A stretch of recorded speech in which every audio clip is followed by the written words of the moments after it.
This was not the video I intended to make today. I have been planning on making a better habitat for the lizards here. Everywhere you turn here, there's predation. It's not an easy place to be a lizard, and I inadvertently trashed the lizard kingdom. I've been giving these smart pots over to them anyway, just over in the woods. So, fine. We'll do this one right here.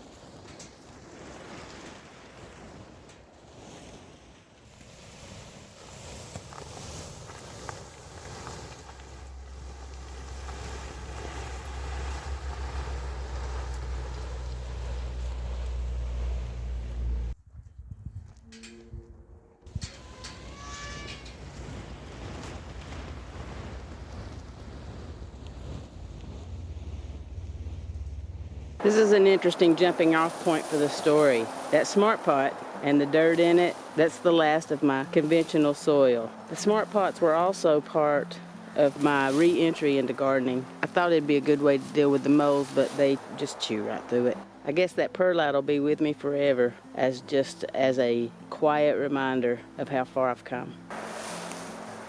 I'm not a fan of smart pots. This is a death trap for a worm.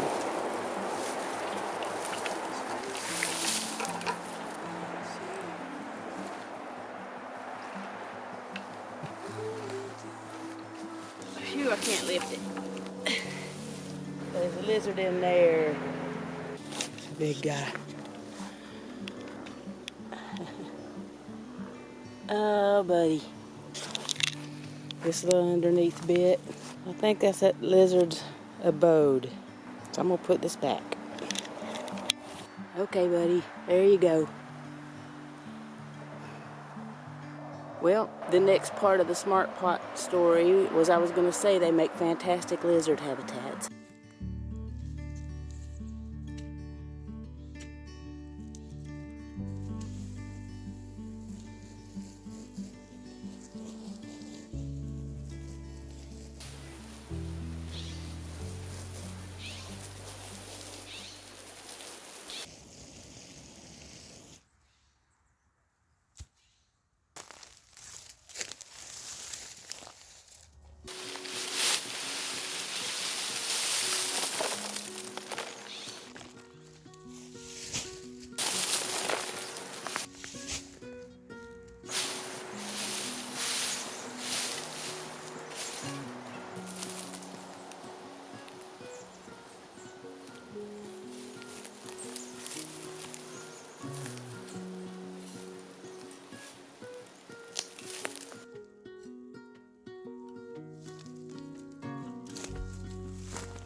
They've got folds here. They've got their little tunnels underneath. They have an exit somewhere here. They got an exit right there. And there's all these little tunnels. And there's space down in there. There's a whole community. They live their whole life in amongst the predators. Lizards hang out in there too. It's a good winter spot for them. So this whole little section here, this is going to become the new lizard habitat because this was the old one. These were twice this long Before everything collapsed, I had a thriving worm business going right here. I could do 12 to 14 yards at a time, just in continuous rotation. The whole time I was doing my worm thing, the lizards were just hanging out with me, and they made a home very quickly in these beds. And I don't have the heart to take it away from them. I want to restructure and repurpose both of these beds. It's a really productive spot. So I kind of feel like I owe it to them to give them new digs. Everything we do is a choice. And I've chosen to assimilate with nature. If I move around in their environment and disrupt stuff, I kind of feel like it's on me to make sure I don't do harm. Anyway, that should serve him. I've still got to do all the other stuff. Thanks for watching. See ya.